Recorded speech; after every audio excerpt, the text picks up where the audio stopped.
What up, Pittsburgh Steelers fans? Matty P, Marky D, back here with you. Mate, how you going? I just can't wait to watch some football again this weekend. Pretty good, man. It's been like a long time. So what's it been now? Like 10 days, something like that, because we had the Thursday night football. Did you watch last night's football with the Bears versus Panthers? I didn't. I've got to say I've got better things to do, and I'll look at the highlights. But It was pretty bad. What were your thoughts coming out of that? Because I just look at it, I'm like, Badgent didn't play well at the Senior Bowl, really. Like, people hyped it. I'm like, nah, he didn't. Then, I mean,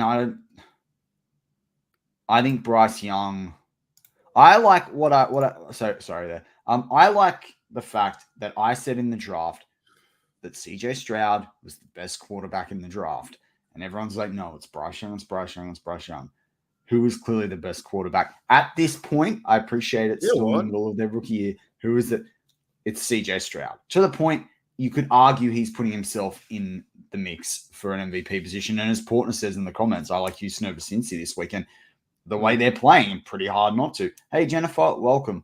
And please, we hope your husband is continuing his treatment really well. But yeah, I mean, I know we're here to talk Steelers, but yeah, what's your insight coming out of the poor performance? Insight was Bears versus Panthers. I love football. I love all kinds of football. I know where we're going here. It was just a bad game. And honestly, I think, I love to see any kind of football. It doesn't matter. I'll watch anything. It's even besides CFL. Can't watch CFL, right? That's because it's different rules, though. Yeah, I just don't like the way CFL looks. But something tells me that Bryce Young's just not a quarterback, man. I don't know if he doesn't look like a quarterback. He's too small. He's like 5'9", man. I know people say, oh, it's whatever. He's speedy, he's fast, whatever. But a certain point is, I think quarterbacks should be about 6'3", 6'4", so they can have control of the offense. So you're prototypical. You're a man that's into the prototypical quarterback. Well, if you want to give me Peyton Manning, who's 6 whatever, or Tom Brady, or Mason Rudolph 6'5" against Bryce Young, I'm going those 3 blokes easy. Yeah. I don't want a guy who can't see over the line. I don't want a guy who's 180 pounds or whatever. Yeah. Who's small. Well, I'm just saying because he was 180 pounds. They bulked him up for the combine. Some people reckon he's 170. It's not even really against him. If they talk about, okay, we want O-line to be this certain kind of character, we want receivers to be this, and this, right? Running backs, quarterbacks should be the same sort of set standard of 6'3", 6'4", that kind of, I don't know, mentality. But I think he played pretty bad. And the Panthers are apparently running down to the stadium today or tomorrow to chant on their team to fire the coach or something. But I think they made a mistake. Anyways, the game was... I don't know how they can fight. Frank Reich's a good coach. I don't know, man. It's what's maybe I wonder what no one knows what his 40-yard time is. If he had a decent 40-yard, maybe he can convert to a wide receiver. Maybe or something. I don't know. But they're going down to the stadium to protest. What's that going to change? Frank Reich? It's not Frank Reich. No, against the Panthers. It's a Panthers protest. Anyways. I'm doing good, man. Steelers come back. It does feel like a very long time since we played our game versus the Titans. I'm at the point now, I told you off air, we're 5-3. I don't care anymore how we win. You just go out there and win the game. I'm sick of hearing this. The Steelers are a bad team if they're 6-3. If I hear that one more time, I'm going to lose my head. I really am. I have to agree with you. I was thinking about this right before we jumped on. I was walking the dog. That's why we're a little bit late getting going this morning. And I'm thinking to myself, 6-3, man. All the hype, and we're freaking 6-3. If they win this week, they're 6-3, but still 5-3 now. Right. Even 5-3. Mm-hmm. That in a 16-game season is 10-6. And we've had 2 North games, so we can't say they just played a bunch of easy teams. There are, and you and I were talking about it before we get on air. If the Steelers, and we're talking about something I wanted to close out the show with, but if the Steelers can score, if we can see evidence a few times this season that the Steelers can score 25 to 28 points in a game, this team are well capable of winning in the playoffs because they win the close games. They win the tough things. They make splash plays. They do everything a playoff team needs to do. It just, the only thing is in the AFC, you've got to be able to score points considering all the teams we always talk about, Cincy, the Bills, even the Chargers when they actually want to win a game, Kansas City. We can, you can go through a bunch of Miami. You can go through a bunch of different teams. You've got to be able to score about 30 points. I've said that now the whole time you and I have been doing shows. That's the only thing I need to see from this team. I got no question they can win in the clutch. I got no question they can make splash plays. I got no question guys can step up to the plate. My question now is, can you be consistent enough to win games on a consistent basis? Yeah. So bit of a build on the routine plays routinely. But can you score points? If another team has a good enough offense that even with your great defense, they're still going to score 25 or 20, 24 or 25 points, can you score 26, 27, 28, even 30 and get that win? And so I think that's what I'm looking for even in this game. I don't care if the Steelers win by 1 point, 3 points, 4 points, 30 points. I want to see them score enough points that I can go, okay, not necessarily in a shootout, but if you had to score more than 25 points to win a game, which you often have to do in the playoffs, I want to know they can do that. As soon as I see that 3 or 4 times in the games to go, I'm feeling real good. Well, I think my whole theme this year has been a football game plays out.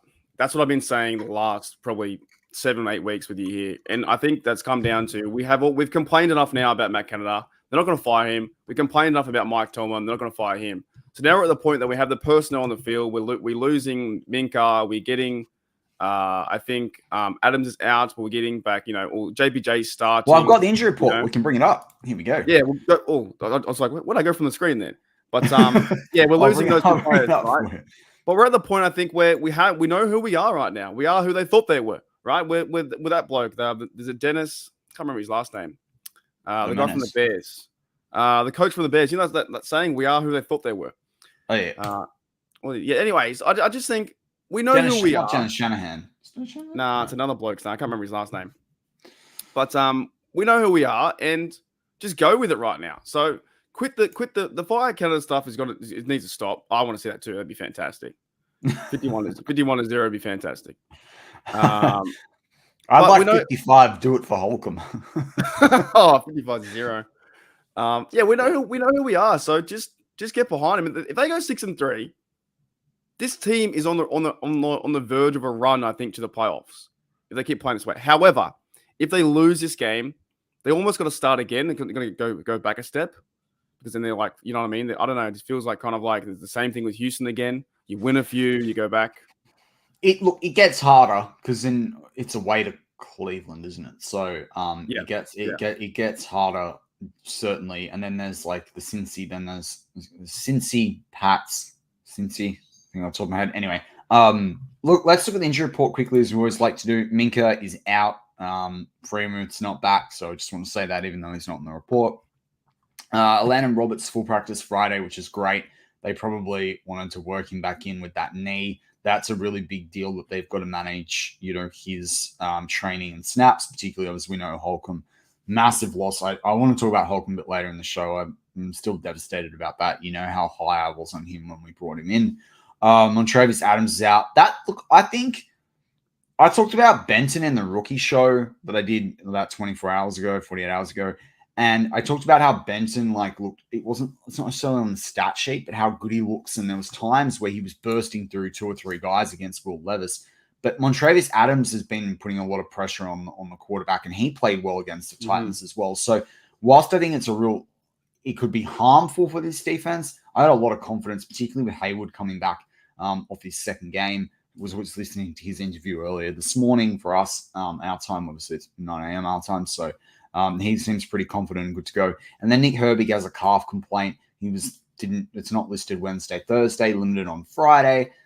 Game status. I mean, I'm sure he'll play, but he could be really important without Holcomb, because as they look to shift TJ or Highsmith around inside, or even let Herbie get a few snaps there. I mean, I've heard all this talk about, Mark Robinson.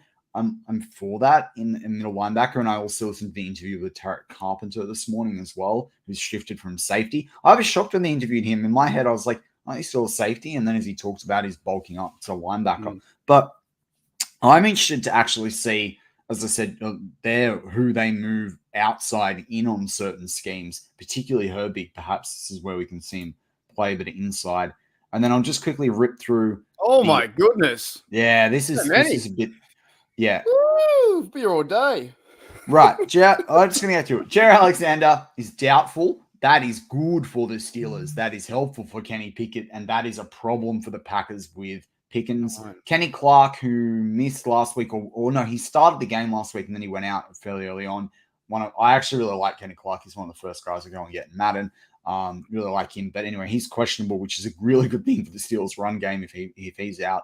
Rudy Ford, their free safety. I think isn't he the guy that's married to Simone Biles? Dude, I have no idea who Simone Biles I think if he's is. 34, he's that dude. Anyway, he's questionable. I don't know, but it was stupid. There was Steelers media going around saying, "Oh, Simone Biles could be in the stadium this week." Who the F cares? I didn't even know who that was, to be honest. You know if you saw the photo. Aaron Jones, limited, but you'd think he'd play. Elgin Jenkins, who's a really good lineman. He's not listed. You'd think he'll play. He's not questionable. Josh Nijman, he's questionable. John Runyon's questionable. So they got a lot of questionables on the O-line. It's a questionable O-line.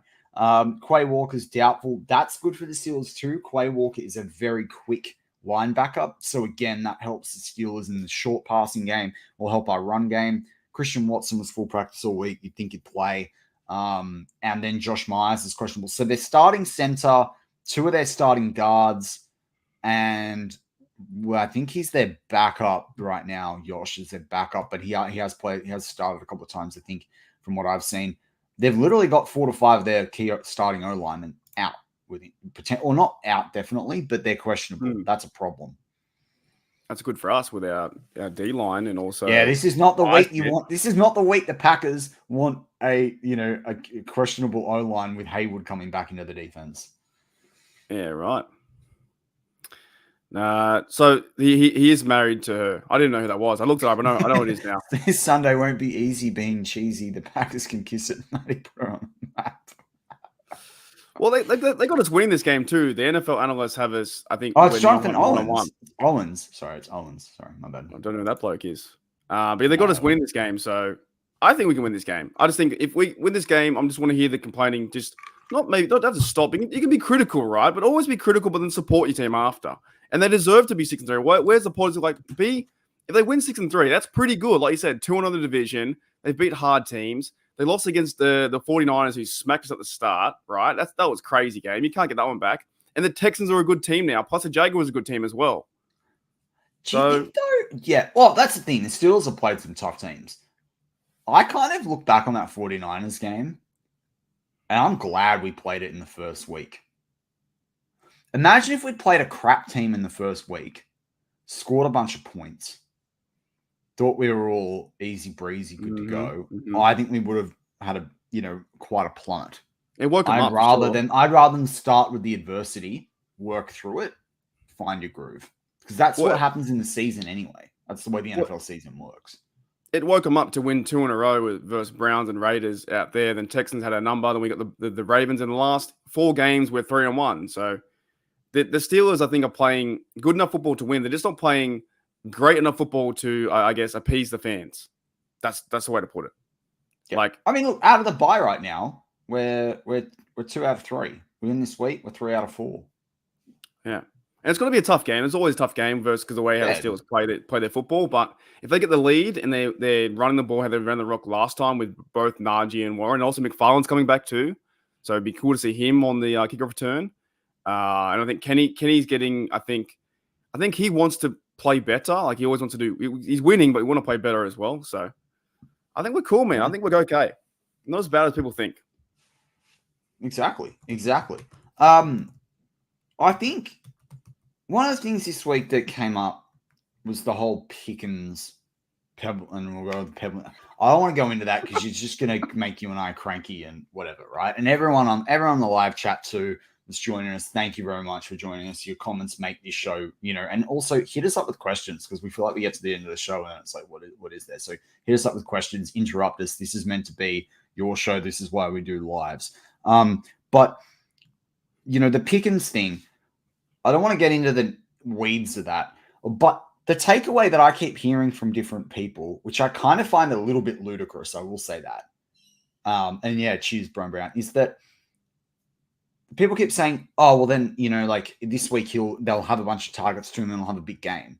And I sit there and I'm like, you can't say that with this offense. You don't know what the heck's going to happen. And then at least I heard it I think it was Matt Williamson in the Steelers matchup show. At least he said, it was either him or someone on that show was like, well, hang on. No, actually, the Green Bay play a bunch of zone, which means it's really important that DJ has a big game, not Pickens. So maybe that's wrong. But regardless of all the Pickens stuff, I want to put aside the scrubbing social media or whatever. Who do you think is going to be the weapon this week outside of the run game for this offense? Because Kenny Pickett's going to we want to see them have that consistency. Their first down plays were good last week. How are they going to, continue to move the sticks outside the run game this week? Because that's the thing that I'm a bit 50-50 on right now on who that's going to be, who the playmaker is going to be. To be honest, it probably will be DJ because Pickens takes up a lot of the field and takes off the defenders and that kind of stuff too. Najee talked to him this week as well to get on his side. The only error I think that Pickens made was, and by the way, he's 22. I talked about it all week on my show. He's 22 years old, and he made one error by putting out Freemy. The media grabbed it though and turned his words upside down, and they said they almost made him to believe that he was public enemy number one, and they want him to leave Pittsburgh. He never said I wanted to leave. He just said free me in a post, right? So you saying that's error on him? Yeah. Here we go. What if I said this? I love the Bengals. You wouldn't. I can't. Right. But then someone grabs that, and then I continue to say, however, I hate the Ravens more. See, do you know the thing that I think he did wrong? I don't even think that stuff. You can say free me. It's like if you're working for someone and you say to your manager, I need you to do X, Y, Z for me to allow me to be productive. You're not saying you're a shit manager. You're just saying this is what I need to be successful, right? Jennifer, I would think you'd be trying. I freaking love that. But the point. The thing that I didn't like was when DJ scores the touchdown, he's walking off into the locker room. That's the thing that pisses me off. Your teammate scored a touchdown to win the game. The black and gold jersey has to be bigger than your performance. I kind of disagree on that one. Okay, all right. Let's have a healthy. No, I want to have a healthy discussion. Okay. I was thinking about this when I was doing my rant, and I talked about Becky. All right, I talked about when you've been at a job or something like that, you've been there for 4 or 5 years, and Becky comes in, and she gets all the praise and whatever, and this kind of stuff. It's sometimes as a sportsman, being a sports person, it's frustrating seeing someone else succeed. That's a human element. So I'm not too worried about that. That's to be honest. Team sport. I'm not too worried about it because also DJ's number one on that list, like pecking order hierarchy. But let me finish because there's fair enough. The point where is we only saw what CBS showed us. That's him walking away, going to thing. You didn't see him in the locker room have a good conversation with DJ or saying whatever. GP is frustrated. He also missed that catch too, so he's probably still frustrated on that. And we know that the receivers are a certain point of a diva attitude. This happens with the role. By him not celebrating on that touchdown, I'm not too worried because he was kind of far away. But more or less, I think he was just frustrated and walked to the bench. It's sometimes you don't have to always. Frustrated, I'd rather watch him. I'm not saying. I understand where you're coming from, and it does make a lot of sense. If you're frustrated though, Matt Canada is on the sideline. I'd rather him go celebrate with DJ, right? Or be cheering DJ and turn around to Canada after he gets off the field off not making a play and telling Canada to F off. I'd be comfortable with that more than I am of not celebrating your teammate. This is no difference to Pickens when Pickens scored the touchdown. I'll throw another spanner then. I would rather him, but if I was his teammate, I'd rather that player be like that than celebrate fake. If he's frustrated and annoyed at himself or annoyed at the team, I would rather than walk to the bench, sit there sulky like he did or like it was perceived to be, and that's it. We only see from a small lens of DJ and Kenny and that kind of stuff, and maybe go back and watch all the other touchdowns. Everyone always celebrate. The media picked this up and just ran with it. They got 2 photos of him walking away. We never see, there might be a lineman that has a sore leg and walks off and doesn't celebrate with Warren or someone like that. You know what I mean? But then you see quarterbacks who run down. I think it goes back to the 22. I think it goes back to what you said. He's 22 as well. He's young, dude. He's fine. Optics. exactly. Let's But wait 2 or 3 more years of this kind of stuff, then we can kind of judge. I think they were comparing him to AB, they compared him to Claypool, and I think it's completely different. Claypool was more about himself. In so many times you can see that when yeah. the points. He's different from Claypool anyway. Like, he doesn't want the social media presence that Claypool. Claypool's focused on brand. He wasn't focused on. If it keeps happening, then sure. But I think overall, the thing is that turned right on him. And honestly, anyway, like for Pickens, if he thinks he's going to have a career in the NFL with him getting 100% of the targets, well, he won't be playing in the NFL very long because that's not how any team operates, right? The team, Najee talked to him. I think the coaches talked to him. I think Coach Tomlin said it best when he said, "It's how do you face the adversity of Pickens? It's like breathing, easy." Like, I love that. Yeah, I like that one because people get talking about the pebble in the shoe, and I'm like, pebble in the shoe is effing annoying, man. I like the breathing one. But how easy is breathing? Easy. Now, Thomas brings up a point. And thank you, Thomas, because I wanted to bring this up, and I feel like I would have forgotten it. So Thomas says, "Hey, Matty Mark, I think the Jones will make a bigger difference than people think if they keep him in. ? It's going to take a while for Kenny to trust the line again, but once he does, we will see a big difference." I talked about this in the Mike Tomlin press conference, the 5 real things that Mike Tomlin said this week, and I talked about it in the rookie show with Jones. But what I didn't talk about was, because I only saw it yesterday after I'd already done those 2 shows, was Jones was interviewed this week about whether he'd start. He did say he'd prefer the left side than the right.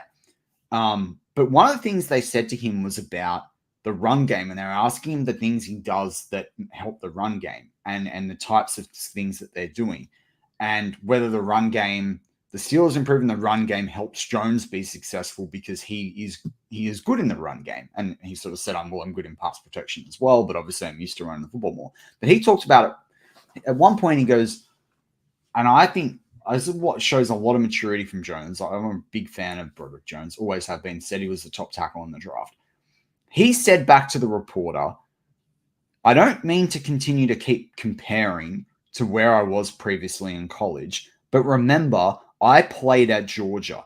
We run the football all the time. And so for me, I think that if you're going to say you run the football, you need to commit to running the football. So I would like to continue to see us run the football." And that was in response to, did it work really well last week? What worked for you really well last week, considering you guys had, over 150 yards in the run game.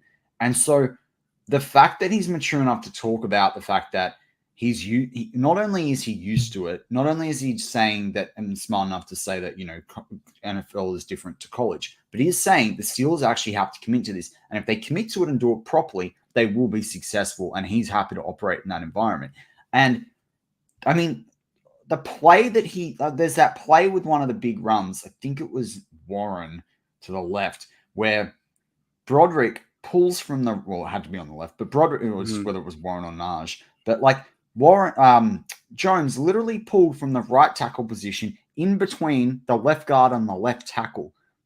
That is huge, the agility that shows. That's pretty freaking rare, and that opens up the playbook for inside and slash runs in a completely different way. So, I mean, I completely agree with you, Thomas, but we're seeing this out of a guy that before he came to the Steelers literally had I think it's 17 starts between his last year of college, his last year of high school and college football. Yes, he's 6'4" and 320 pounds, but 17 starts and you're doing that stuff. I mean, huge, absolutely huge. I got a follow-up question from Jennifer here, and it's a really good point, right? And it says, then why would you bench Chooks for criticizing running game, same plays over and over and over? I'll give you my easy answer. You can't bench Pickens. I don't think you can. I don't think, unless he says something really bad, really, maybe he has a go at the coach or he does something really bad, action towards the team and he's being really selfish. This team can't bench Pickens at this point.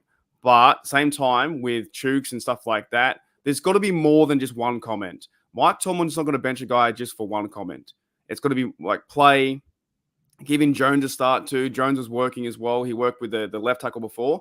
So I think that if Pickens did something bad, I think Mike Tomlin's done it before where he's benched guys for saying stupid things and, put them on the sideline.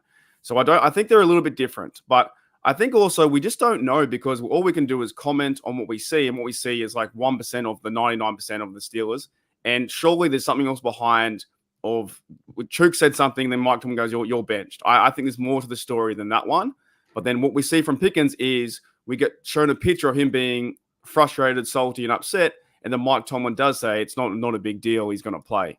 So I understand the comparison a little bit, but I think we need Pickens. Like they need Pickens in the team. Oh, 100%. I don't know. I interpreted when I saw the comment, I was talking about this being about Broderick and what have you. So I'm going to comment from that lens. I do agree with you there. I don't think Chooks have played well all season.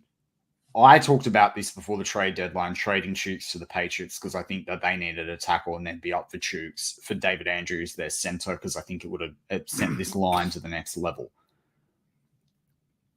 Like, people criticized the Chooks contract when it came out, but he was a top 25 right tackle in the league, and it was fair. It was market value money.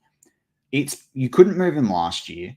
Too expensive. This year in this offseason, you can move him. I think they will move him. I think he got his contract, barely improved. I don't think he would, like, the problem with Chooks is he never does enough to make you deeply criticize him, but he never does enough to make you feel confident in him, right? At least Dan Moore is a young player that's developing, and I actually still believe that he would be better as a guard, but the Steelers don't have that option for him. Another team, I think, would make him a guard. But in this case, like, I want to see them over the offseason look to move Dan Moore to right tackle, and I want them to draft a right tackle in the first 3 rounds of the draft next year. And I think they should move on from a core 4 because I think there's money to be saved. I don't think a core 4 is a long-term answer there. And so I think if you're Mike Tomlin, and I talked about this in the rookie show as well, if you're Mike Tomlin or Pat Meyer, you've got more to benefit from getting Broderick Jones time. And I do think they need to find a way to get Broderick Jones into the left tackle spot. But I think some of that will be determined about injuries as well. Like, does Dan Moore stay healthy the rest of the year? But even if Broderick plays out the season at right tackle, fine. But you'll see more of this shifting to the left a lot because that's where his strong suit is. But it's very clear next year, Broderick Jones is the starting left tackle for this team. Like, that's just no question. And honestly, goodness, we don't know. Chooks could have called out the organization, where I think Pickens just did like a little, maybe a selfish thing on Instagram. So it's completely different. I think it's different. But Chooks could also be being. Well, actually, I won't say. I could almost have just done the media narrative of Chooks might be being mean to Broderick and not helping along the way. But Broderick said this week in the Broderick said in the interview, and now this goes like that. Viral. Broderick, exactly right. Maybe I should say it. Well, the channel will go viral. But Broderick did say, no, Chooks has been really helpful. We don't have that mentality. We have a team mentality to it. So, I mean, and go back to the Pickens thing. One thing I agree with you on, or why I agree with you on the attitude, he needs a bit of attitude. It's a bit like a boxer. Mm-hmm. You're going to a boxer or MMA fighter or whatever it is. You don't sit there and be like all chill and glum and like, oh, yeah, whatever. Like, you've got to be state of mind. I'm going to get the football, like, in Pickens' case, I'm going to get the football. I'm going to win combat catches. I'm the best. If you don't think like that, you're not going to be like that, right? So I think that's a big difference. The dude's young, man. Like, he can pull it exactly. In. Fine. If 22 going on to 23, 24, he'll figure it out. And he's physical. He's just the only mistake I think he made, and look, he can be frustrated. That's fine. Was doing that post. The post created everything. And then that's when the media saw was sharks in the water and they jumped after it. And we know how bad the Pittsburgh media, not all of them, but a lot of guys out there, how bad they are this year. They're absolutely atrocious in how they report the Steelers. Chooks said, yeah, look, I don't think Chooks is I can't say this to someone who's worn the jersey. We've never put on the jersey, as a player, but Chooks doesn't reek of me being a Steeler to me. You know what, Jer? That's you say that, right? That's true. I mean, I stand up, but I did read recently that actually it's really bad as you get older in life for your prostate. Just standing up. I don't know which one's true, Thomas or Jed. Well, they're both valid arguments, and both you could have said both. You don't know, so. But it does look like that he's out. Yeah, he's probably out the door the next year. I think he's been a good Steeler for us. He's one of the bloke, like I've said, we never talked about him at all. We just say his name every now and then to fill the lineup because he doesn't do anything bad or good. He's just there. So we'll see what happens with him. But yeah, man, I'm glad we kind of addressed that Pickens stuff because it's been the whole week of that stuff. Did you break your nose, Toddy? I've broken my nose before. I've never done that, dude. That would be in I got kicked in the face playing rugby. Jeez. Yeah. Before the game? I did commit a foul. No, I did go. I was doing a dirty play, and then a guy came running straight in and kicked me in the face. Fair enough. You're like, all right, deserve that. Yeah. Now the funniest part about that is blood like everywhere, right? And I'm walking off the field like this. The trainers are with me, whatever. And my mum was on the sideline, and my mum's gone, oh, I feel for the parent that has to wash the blood out of that jersey. And I start like laughing between the pain, holding my nose. And then anyway, the physio's like cleaning it up. There's blood because we had like a white and green jersey. And it's all over the white, big blood stain. And then my mum heard me talking and she turns around and she's like, oh my God, are you all right? And I'm like, I don't know. Are you all right? You got to wash the blood out of my jersey. You broke your nose squatting? How? Actually, though, if you get I could see how that happens.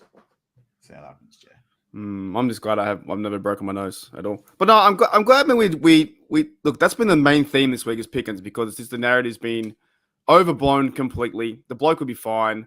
I didn't like the whole time. The fan reaction to it though. Some fans were giving up they'll never want to see him play again. I don't get that reaction. The fans were just overcritical about one thing. In fairness, though.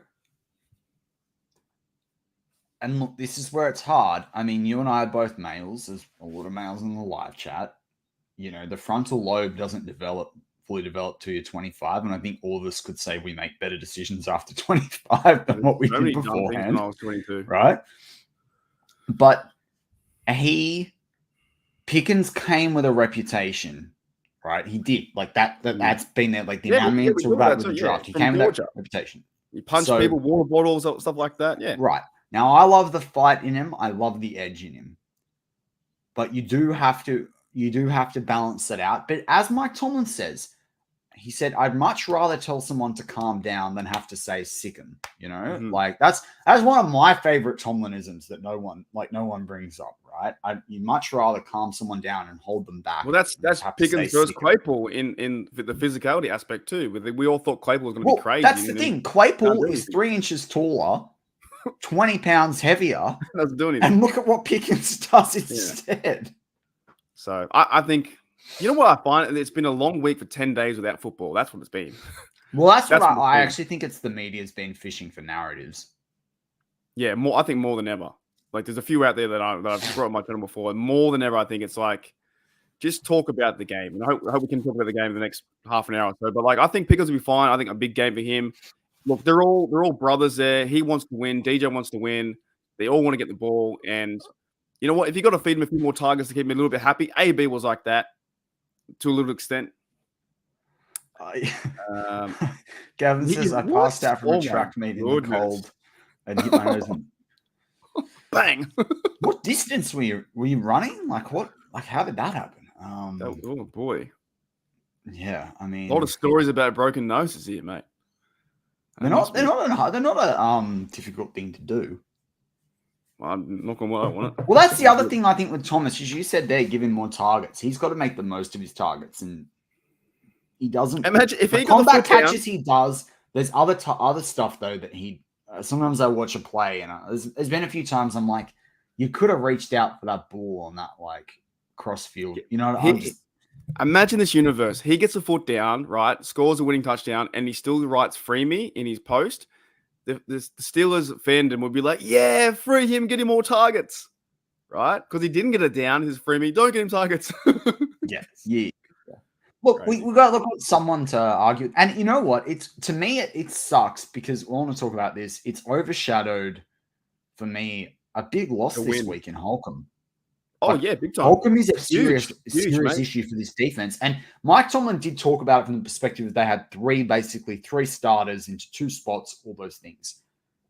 But Holcomb was the best running back the best middle linebacker on the roster. He could play running back. I could see that. Well, it's like the Mark Rob, move over. I reckon E-Rob would be a good running back, actually. Yeah. Not now. He's probably a bit slow. Someone said the other 2 blokes can step up, but like, he's not going to say they're going to miss him without him, but you said, yeah, they will. He was most tackles in the team, forced fumbles, pass. He was all over the shop. He was having a good year. It does suck to lose him. I think so. Yes, I think so. The bloke's got 175. It'd be up there. It's hard with different eras. Top 12. I definitely said top 12. I broke my nose slipping out of a shower and smashing it Big Ben style on the porcelain pub. Far out. What is happening out there? All right. Gosh.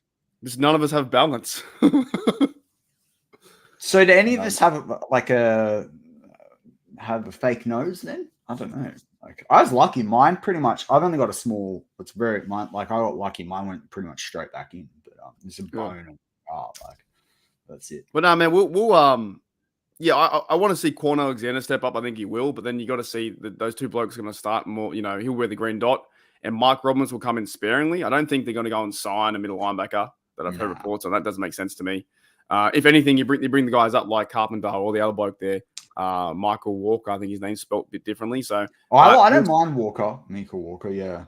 Yeah, you'll see that happen. So they're not going to sign anyone. Who we got now is who we have, I think, going forward to the end of the year. Like, the only thing that I think could be different is if Minkah's injury persists and they have problems, then they're going to do it. But the other thing that people forget is Keanu Neal. Like people, and that, you know what? I've been very much on the train that I do think some of the media do a poor job, but I do think a little bit more respect could be shown sometimes from the Steelers side of things. But I will say, when I heard a question like, will Keanu Neal step up to play in the box with the Holcomb injured? What the do you think? Of course he will. He has all season, idiot. Like, how can you report on the Steelers and ask that question? And Mike Tomlin was like, literally, he already has. Like, yeah.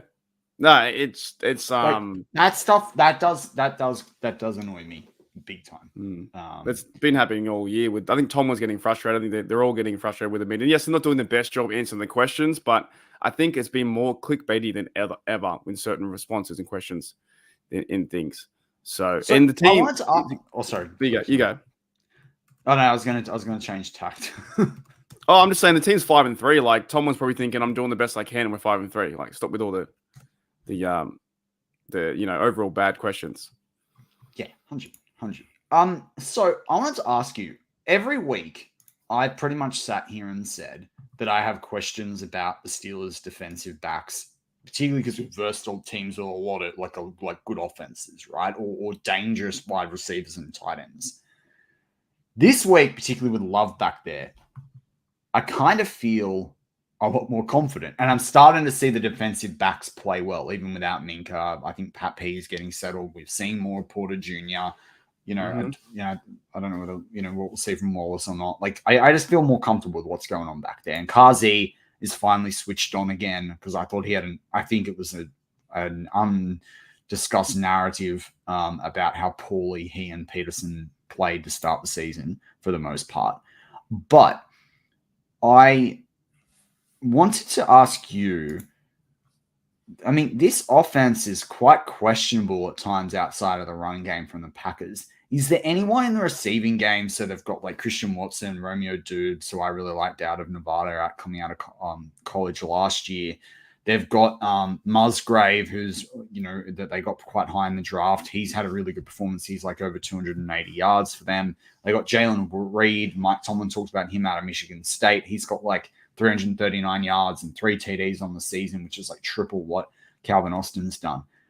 Is there anyone in that receiving game that you think's a real worry that the Steelers have to shut down? Because, I mean, obviously everyone keeps talking about the run game, but no one's talking about the receivers. Like, is there anything the question marks for you there? Is Jordan Nelson still playing? Well, didn't he follow? Oh no, he's done. I thought he followed Rodgers to New York, but he didn't. That was I thought he went to didn't he go to the Raiders? Yeah. I don't know who these guys are. I'll be honest, I have no idea who the receivers are. The last guy I know was Jordan Nelson. Watson, I've heard of him before, but Romeo Dobbs, Jaden Reed, no idea these blokes are, to be honest. Very honest, no idea. So that's more in me than them, but I'm not even sure what their stats are or anything like that. But the last receiver I think who used to carve us up was Jordan Nelson back with the Packers. And I haven't really looked into any Packer stuff since Roger was there. Jordan Love's like 11 TDs, like 7 is something like that. So I'm not too crazy about that. However, I guess we'll find out because the Steelers always have one showcase receiver that gets like 150 yards or 120. So they're going to find someone like that. But now that JPJ is playing more snaps, I think that allows Levi Wallace to play much better. And then Peterson as well, you just see it. And then the big thing, like you said, is Holcomb being out in the middle of the field. Will they target the tight ends, that kind of stuff? Will that happen? So, but we saw some good plays by Quan Alexander, man. I think this defense is coming together. They're only allowing like less than 20 points on defense sometimes. So they're doing okay. Yeah, man. I don't know who these guys are. You know more than I do about these guys. I think, all right, my thing is, do you think this Steelers defensive, or do you think the Steelers secondary are more capable of stopping the fast, smaller, twitchy guys or the bigger bodied wide receivers, tight ends? You know what? Maybe the bigger blokes. So I think they're building a lot of confidence. I think with JPJ getting more confidence by taking on Hopkins and that kind of stuff. I think Peterson as well, not having to do, he just gets burned by. He's not as quick as the other blokes. He's just not as fast as the other guys. I'm not saying he's super bad or whatever. And people will say he missed a throw here or Levi Wallace got burnt early in the season. But like I said, a football game plays out. They got to throw the football, and they're talented receivers to get the ball open. If they get 25 yards, but then we get a pick or we get, we get them off the field, then fine. It happens.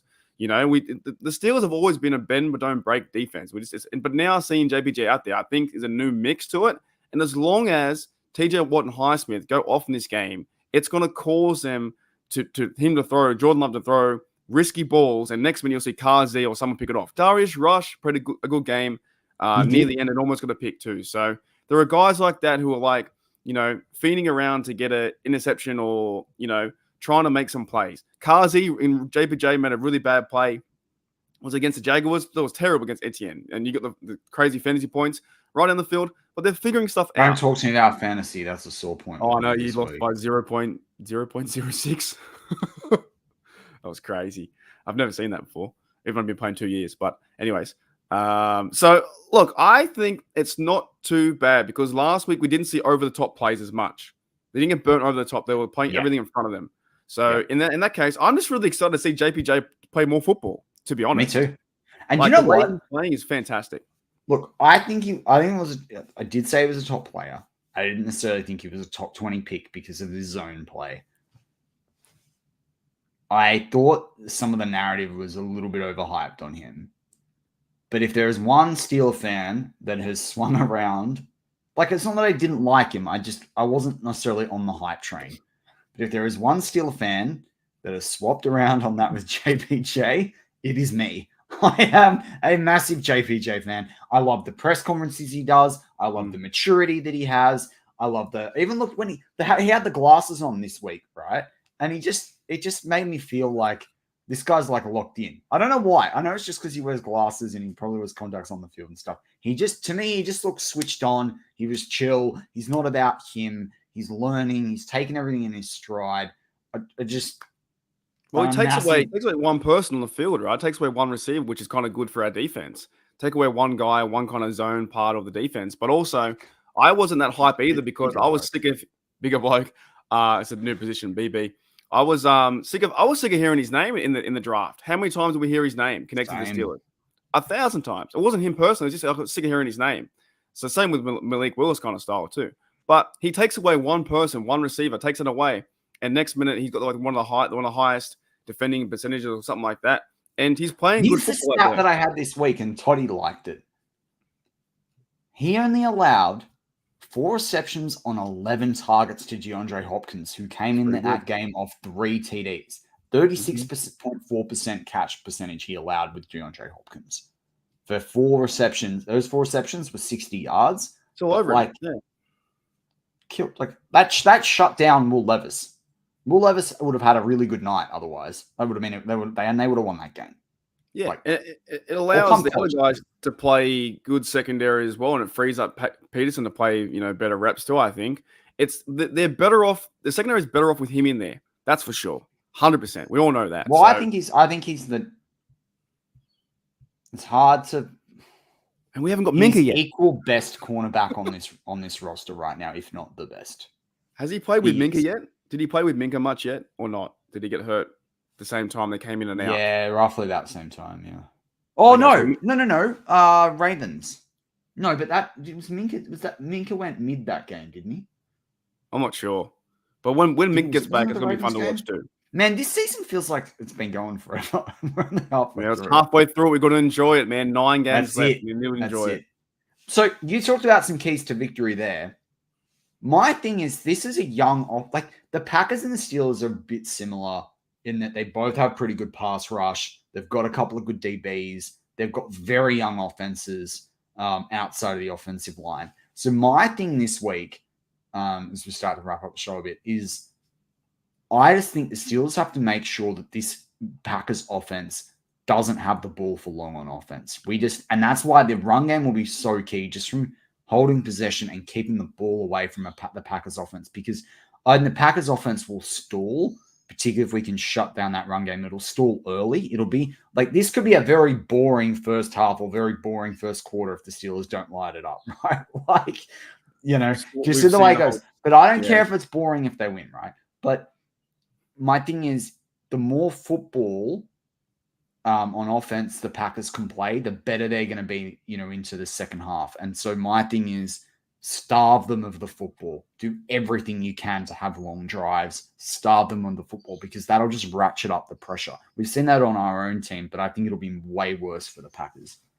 It could be a few early turnovers by Jordan Love and could make the game 14-0, something like that, But it is, with slow starters, we all know that. We know what to expect now, that they're going to, keep us in the game. And if we have them under 20 points, we have a chance. We have a chance to win the game 21-20. And that's just the way the Steelers are playing this year. It's just the way it is. And I'm okay with it right now. That's just the way it is. Yeah, it's what do? You gotta cheer them on. We know we're not gonna go out there and score 35-0. I hope we score 51-0 for Jen. That'd be fantastic. If that comes true, that'd be fantastic, right? But at the same time, there comes to a point where Tomlin never does that. He never runs it up. He'll get to about 35 or 30, and then he'll just play safe football and get out of there. He doesn't do what the Ravens do when it's like 4th and, 2 minutes ago, and they're winning by 40 points. He goes for a TD and 2 points. They don't do that stuff. They just go to win the game and get out of there. So I'd say I'm thinking the Steelers do win this game, like by 3 or 4 or 5 points, but it's still going to be pretty hard because we know what to expect from the first few quarters. But last week they got a drive for a TD. It was fantastic. It. What's your bold prediction for the game? Bold prediction. I kind of want to see. And live chat. Why Mark says this? I want the score predictions in the live chat from everyone. Bold prediction for me. I'm gonna go a weird one. I'm gonna go.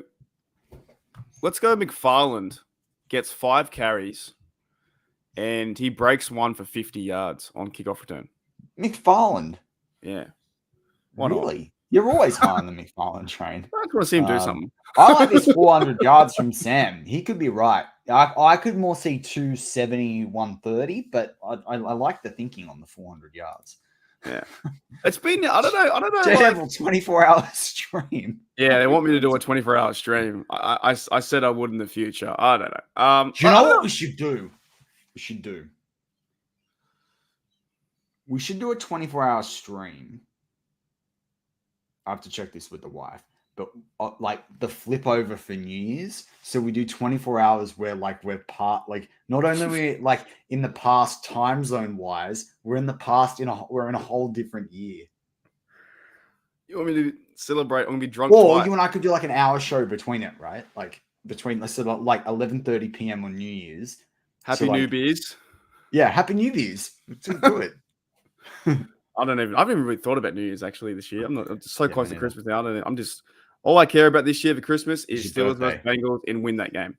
Pretty much is win that game. That's all I care about, man. I'm actually devastated that we don't have a Christmas Day game for you and I. I loved Christmas Day game. Is it someone else? I know there's like 3 or 4 games over the Christmas Day. It's not us because we play the 24th. You're on my time, don't we? It's 23rd. Okay. I think it's 23rd US time. Yeah. So, but you know what? That probably wasn't bold enough to be thinking about it. McFarland, I don't know. I just want to see him play football. Maybe 200-yard rushing game, Jess says. Far out. I'd say Connor Hayward gets a TD or something like that. Someone new gets a TD. Or Darnell Washington. Give the big fella, the big bloke a TD. He'd be fun to watch, eh? He needs one for sure. Yeah, I think we're going to get him on touches as well, actually. Well, I like the score 24-10. That makes sense. That's a good score. That could work. I'm going to say 26-16. Like a garbage time TD. I still think it's going to be very close. I'm playing like 19-17, something like that. It's going to be close. It always is. Until we see it not be close. How good would it be to see like 31-11 or 31-14? Just be chilling. We'd just be having a good time. See Rudolph come in or Trubisky come in for the end. Like, if they're up by... They haven't won a game like that since the Panthers, I think, in like 2017. Like a long time. Like 5 years, I think. Wasn't that Panthers? Was Panthers in 2017 or 18? Let me see. Panthers. It was 18. No, it was 18. 18. Didn't they win like 51 to something? Yeah, that was 18. That was 18. I remember because I remember the company I was with. That 52 year. to 21 was, I think, the last time we saw something that huge. Yeah. I think, anyway. That was when Jalen Samuels went off. Yeah, I've got the stats here. So he had like 160 yards or something. They scored 21 points in the first quarter. That's fantastic. Didn't he have 160 yards or something? No, this was 52-21 with James Conner. It was Big Ben scored 5 touchdowns for 328 yards. But Antonio Brown. Samuels have a combined 160-yard game in rushing and receiving. Not that one. No, not this one. So he had James Conner had one. Stephen Ridley was in there. Antonio Brown's Schuster, Vance McDonald, Jalen Samuels one TD. Titans game. Jesse James got one. So like 5 TDs, 52. They were winning 31 at halftime to 14, and they won 52. What was the game that Jalen Samuels kicked? Oh, the Patriots game. Was it Patriots? I think he versus the Patriots. He got like 100 yards. He went off, and then he just went see you later. Never saw him again. I'm pretty sure it was versus I think he had like 100 something yards versus the Patriots back in 2018, 2019, maybe 2018. Yeah, there was a game where he just went off. But we haven't a football game. We haven't had a game like that for a long time. Like even the Ravens had one last week, 37-3, right? We haven't had anything like that. I think it was Pats in it could be 2018 or 2017. No, it's definitely 2018. I remember it because I remember the company I was working at, and it was Thursday night. It was Friday for us, and I remember watching it in the front room because we had the sport on the TV. Yeah, you're right. So 17-10, we were 8-5-1 that season. Jalen Samuels had 19 carries, 142, 25 longest. There you go. And he had. Did you have any receiving yards that game? He had 2 receiving yards, 2 receptions, 30 yards, and 2. Yeah, targets. I knew he had 160 game. I knew he had 160 plus game. It was Jalen Samuels versus the Pats, and we beat Tom Brady 17-10. That's right. I remember that. Was Joe Hayden caught the football, right? Did he have a pick? Yeah, it was a Joe Hayden game. Good game. I was thinking in the off season we should do we should watch some of the retro games on the internet and not look up the score and then just commentate on the retro game. I do that with wrestling now. I watch some of the wrestling pay-per-views. I don't know who won. I can't remember. Yeah. I don't know who won. I watched the Rumble. I'm like, this is awesome. I have no idea who won the Rumble in 1997. It's great. You just forget. I wouldn't know the score if you told me it was Steelers versus Browns in 2005. We probably won. Yeah, I don't know. I have no idea. We just dropped out there. That was good. Oh, I dropped out? No, I think it was me. Oh, okay. Yeah. All right. So, any other tidbits for the listeners out there before we? Yeah, man. Just you know what? Just enjoy the game because we only have 9 left. That's all I want to say. That's true. We complain so much in the off season, and then with us we want football back. It's like football's here. Enjoy the game. It's holidays coming up. New Year stuff like that. 9 games left. Enjoy the football, even if it is this kind of football. Matt Cunner's on the sidelines. He's getting no heat now. All the heat's going towards Kenny Pickett, which is crazy to me. But now I'm really not on board for that. A lot of heat, bro. If people think Kenny Pickett is the problem, I think there's a lot of heat going his way, and it's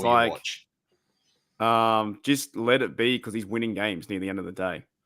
And the mediocre stuff, just stop all that stuff. Could you do better? And look at Bryce Young. Look at the struggles Levis had to crack through. I say, look at even CJ Stroud.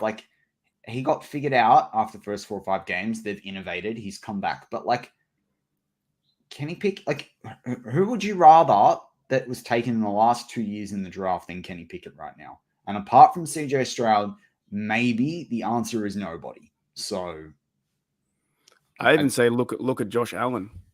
He's so hyped up, and the guy throws interceptions, and look at Lamar Jackson. he's not so having a hyped good up. year, is he? No, Jackson also has fumbled the ball, I think, 11 times, 10 times, and Pickett has only turned the ball over once in 7 games. So we play it differently, man. Yeah. Sideline Canada 1-0. All the Dukin. I'm for it. Yeah, they did pass on TJ. Totally. Yeah. And we got to win for Jen, man. Like, I just want to see him win. Like, Packers are a team that they're kind of like us, the same, aren't they? Don't know who they are right now. New quarterback. Do you think about that, that narrative that Kenny's still not the future, even if he plays well? Like, I'm not criticizing John, but I just mean I've heard it a lot this week from different people, and it's really frustrating me, actually. What is the future? Fucking live it now. I'm over it, eh? This future. We always talk about the future. What is it? It's now. Enjoy the moment. I'm done with it. Kick me off. You know what I'm saying? Like, honest to goodness, he's the franchise guy. He's the guy now. What do you want? I don't know what you want. Not you, but you know what I'm saying? I don't know, man. Yeah. The future quarterback. So we got to wait 4 years for him to be the guy, or we give up on him. Just roll with it now. This is what I'm saying. Cameron Hayward is almost done. You're complaining about the team now. You'll miss Cameron Hayward. Correct. We did it with all the linemen, all that kind of stuff. We Big Ben's career was so long. But also the one thing that I say to these people, if Kenny Pickett, we said this last year as well. Kenny Pickett only needs to be the 12th best, maybe even 14th best quarterback in the league. 15, 20. And as long as the rest of the team is good. Look at Pat Mahomes right now. They're winning because he's going to be a Hall of Famer. But the Chiefs are not that great, and they've got actually a really good defense when Bolton's there. But otherwise, that is not a great team, really, right now on offense. Do you want I don't understand. We struggled. We didn't win. We only won 2 Super Bowls with Ben, and we only won one basically. In the 20. We didn't even win one in the 2010s, right? But we only won Ben only won one, despite how Ben 2, despite how good Big Ben was. And he only won one after his rookie deal because of how much of the salary cap he took up.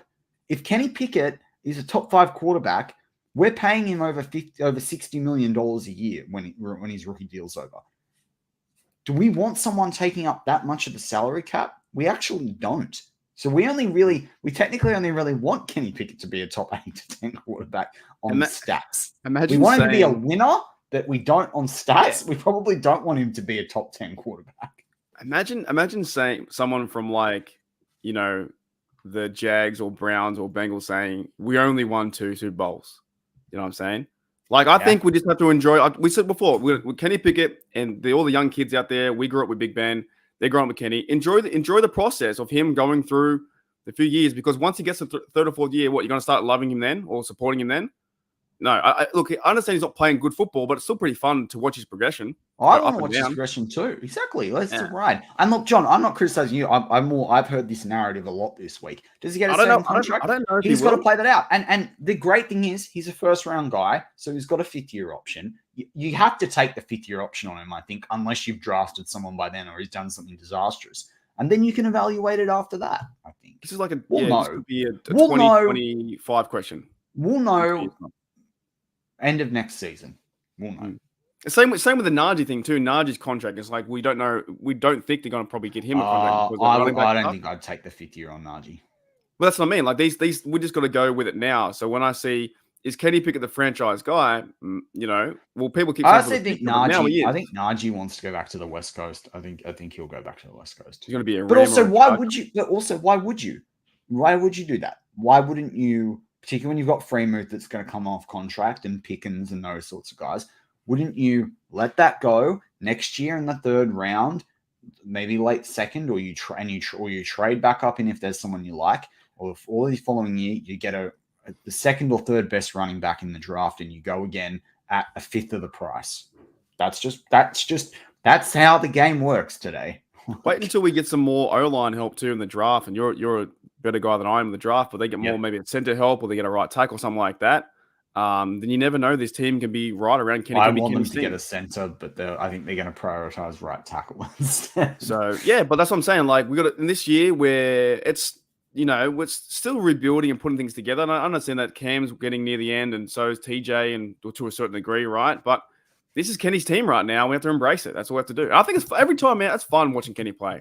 I don't care what anyone says. It's fun. It's super Yeah. watching. But play. John is right though. Like, 100%. We don't know what's going to happen with the contract. We have no idea. 100%. Yeah, 100%. I just don't like the overall narrative I've heard this week that it's the Steelers.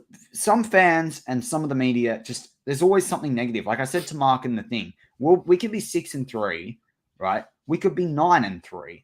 And someone will still be complaining Well, it's about not something. even like We could win 31-0 this week, and someone will say that's just because Jordan Love threw like 3 interceptions. It's like, yeah, well, the offense actually had to score some TDs as well. Like, it's just there's always someone's got to complain about something. the easy analysis. It's not even really the analyst of like, oh, he's a bust, he's terrible. That's words means nothing to me. Means absolutely nothing. Just by saying he's a bust or he's awful, he's not our guy. He can't be a bust though, man. He's got a positive winning record. How is that a bust? Yeah, but that's what they'll say because the way he plays, and when the Steelers can't keep winning games, but they're doing it. They're winning games because in the fourth quarter he lights up. Tomlin got really sick of the question too. He said, "Well, focus on the 108. We'll figure out the other stuff later." But it's like I don't know how many people follow the Premier League, but when Chelsea, one of the former top teams in the English Premier League, won a championship a few years back by literally playing for draws when they played away and making sure they won their home games and playing very negative football. Yeah, in that sense. And people used to ask the coach, "Oh, don't you think you should be trying to score more goals?" And this, he goes, "My job here is to win football matches. I win football matches. My job is to win the title. We won the title. That's all there is. Kenny Pickett's job is to win football games for the Steelers. That's his job. That's what he does. That's all there is to it." Like, I used to do the same thing in tennis. If I was playing, if I was losing to them, I would let them win their serve, so I win on my serve and I win the game. You know what I mean? Plus, Tomlin, even if they were, I think. And it's sort of, I feel like sometimes we're talking a little bit preaching to the converted anyway, but like, it's quite honestly, like, if we prioritize Kenny Pickett throwing 400 yards, 300 yards a game to the point that we lose games because we're not going to have a balanced offense and he's throwing interceptions because he's throwing it too much, then Mike Tomlin has a losing record. Then people will be back even more strongly on the fire Tomlin. If that happened for 2 years, then Tomlin's out. So what's the whole point? We've wasted a really good coach, right? Tomlin, and this is where Tomlin does really well, putting everything aside. He balances having a young team and a very young offense and getting them enough to win so their confidence isn't trashed and getting them adjusted to the NFL so that hopefully once they get over that hump, and they accelerate up in that performance in what they can do, they're also really, they're not only used to the NFL, but they're used to winning. So they know what it takes to win. And therefore it's like, it's like a double bonus kind of thing rather than being good at one thing or good at the other. And like, that's a really hard thing to achieve. And we're seeing other teams absolutely struggle with it around the league. I'm just saying I'd rather our team now than the Jets, the Patriots, or the Panthers, anyone like that. I think the overall comparison about this team's awful and bad, like Greeny said the other day. Dude, we're not the Jets. We're not Zach Hyde, Wilson. We're not anyone like that. If Pat Freiermuth was fit right now, people will laugh at me for saying this. Are we really on paper and performance that much worse than what the current 49ers team is? Yeah, maybe the McCaffrey is a big difference maker. They've lost 3 in a row. Same record. I'm just saying, like, you look across the board, got a good defense, got a better quarterback than them, I believe. I don't know. They got McCaffrey, and they probably got one. They're probably at least one receiver ahead of us. Fine. But they're losing games though with if they're getting more yards. I would love to see that stat. Are they getting 400 yards? Are they losing games and getting that? So I should pull that up. Otherwise, we're going for an hour. We're going for an hour and a half if we get down that road. True. But we wanted to say thanks so much to the live chat. As always, if you are listening to our shows for the first time on replay, hit that like button, hit that sub button. If you do like the show, if you do want to sub, if you're already a sub and you have friends that are Steel fans, tell them about the channel as well. We are trying to hit 1,000 subs by the end of the season, so we can, or before then, so we can start doing some of the things we want that YouTube won't allow us to do. But Mark, I just can't wait to watch some football. I found it. So Brock Purdy last week against the Bengals. Here it is. Brock Purdy was 365 yards with a loss, so 17 points, 2 interceptions. And Brock Purdy ran for 57, and ran 113 yards rushing. There's your 400 yards. So he had a 412-yard game. Himself. Yep. And they lost. I would rather Kenny have 50-yard game and win. How many games did Ben have in the playoffs over 450 yards? And we lost those games. Big Ben didn't play the best football in some of these playoff games. We still won. So I'd rather. Yeah, I made that up, by the way. That was mine. Hi, Jamal Wilson. I've heard them before. No, I'm pretty sure I made it up. That's so. Unless like the YouTube police come for me, then I didn't make it up. It wasn't me. You get banned for anything these days. But yeah, 400 yards, man. Do you want that? Do you want Brock Purdy getting 400 yards and interceptions and losing? No, you want to win. I'm done. I'll keep ranting. Yeah, I'm done. Okay. As always. Go Steelers. Here we go.